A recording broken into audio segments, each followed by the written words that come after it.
Today I want to share this.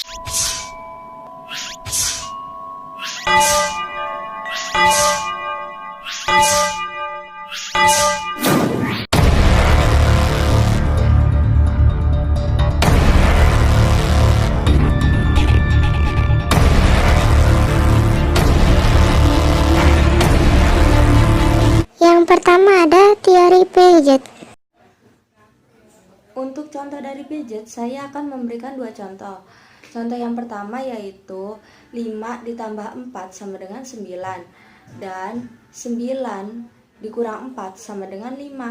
Pada umur 8 tahun, anak sudah dapat memahami konsep penjumlahan yang seterusnya berlanjut pada perkalian. Misalnya saja seorang guru yang memberikan soal kepada siswa mengenai perkalian. Guru, 8 kali 4 berapa Rara?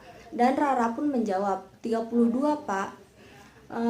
Contoh kedua yaitu Muhammad berada di sebuah taman dan ia mulai menyusun kelereng dalam garis lurus. Lalu ia menghitung dari kiri ke kanan sampai 10 dan sebaliknya dengan hasil yang sama juga. Selanjutnya ia meletakkan kelereng-kelereng itu dalam suatu lingkaran dan menghitungnya lagi dengan hasil yang sama juga. Dalam susunan bagaimanapun, akhirnya ia menjadi sungguh yakin bahwa jumlahnya sama dan tidak tergantung pada susunan atau bentuknya. Yang kedua ada teori dari Gagne.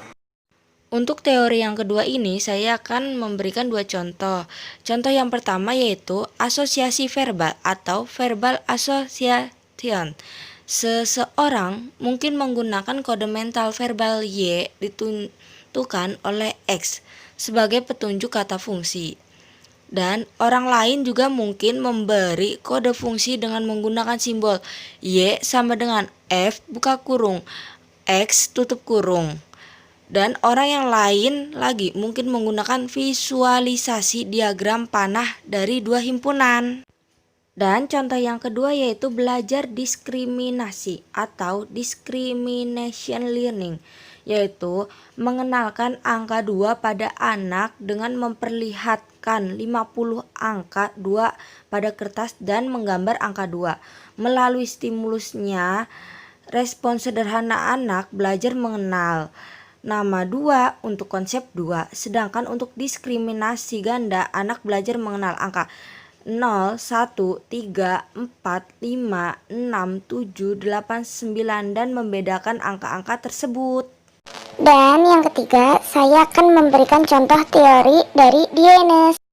Permainan yang menggunakan aturan dengan permainan blok logis. Anak diberi kegiatan untuk membentuk kelompok bangun yang tipis atau yang berwarna merah, kemudian membentuk kelompok berbentuk segitiga atau yang tebal dan sebagainya. Dalam membentuk kelompok bangun yang tipis atau yang merah, timbul pengalaman terhadap konsep tipis dan merah, serta timbul penolakan terhadap bangun yang tipis buka kurung tebal tutup kurung atau tidak merah buka kurung, biru, hijau, kuning tutup kurung.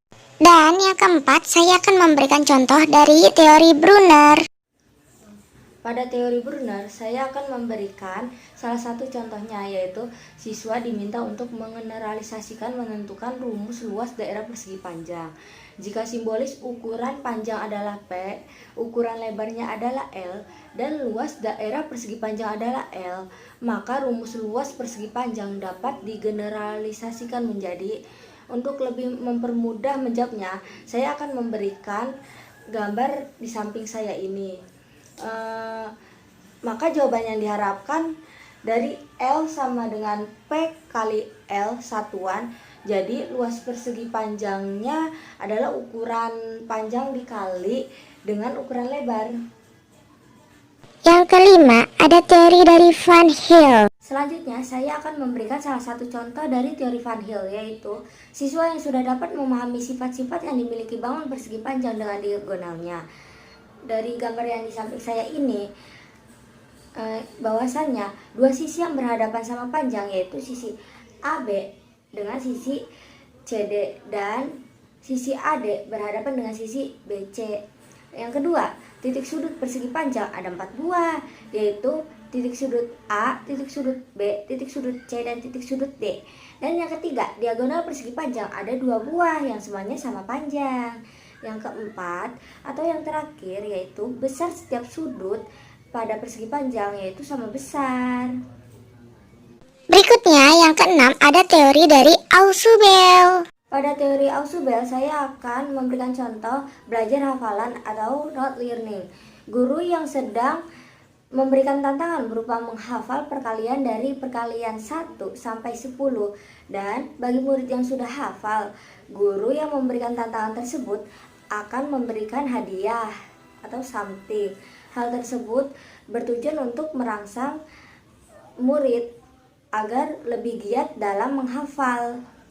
Selanjutnya yang ketujuh ada teori dari Brownell.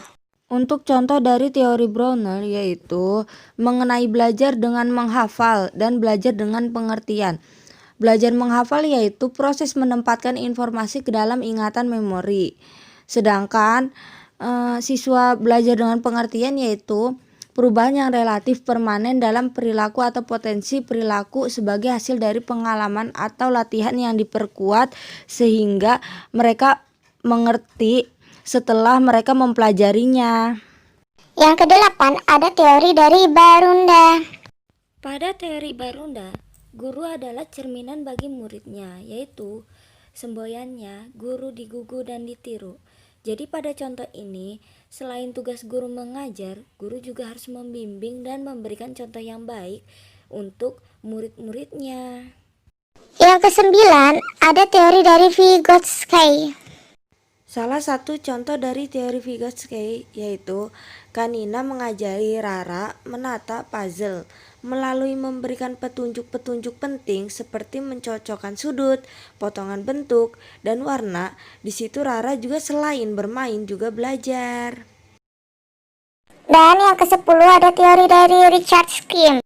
Salah satu contoh dari teori Richard Skim yaitu seorang guru yang menerangkan materi bangun datar di kelas 3. Di samping saya ini sudah ada 13 bangun datar.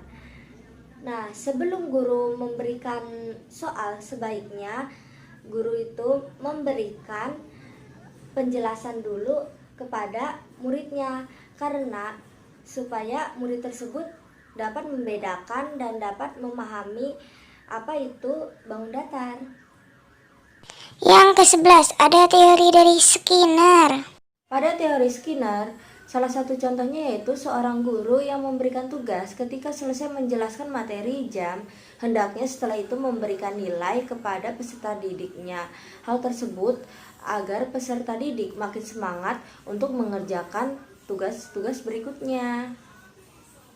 Dan yang terakhir atau yang ke-12 ada teori dari Edward L. Thorndike.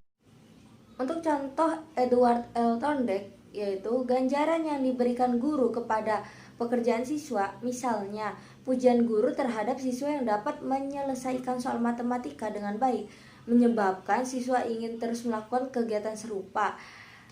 Dan sebaliknya, sedangkan hukuman yang diberikan guru atas pekerjaan siswa, misalnya saja celaan guru terhadap hasil pekerjaan matematika siswa, itu malah membuat siswa itu tidak lagi mengulangi kesalahannya karena siswa merasa takut. Semoga bermanfaat.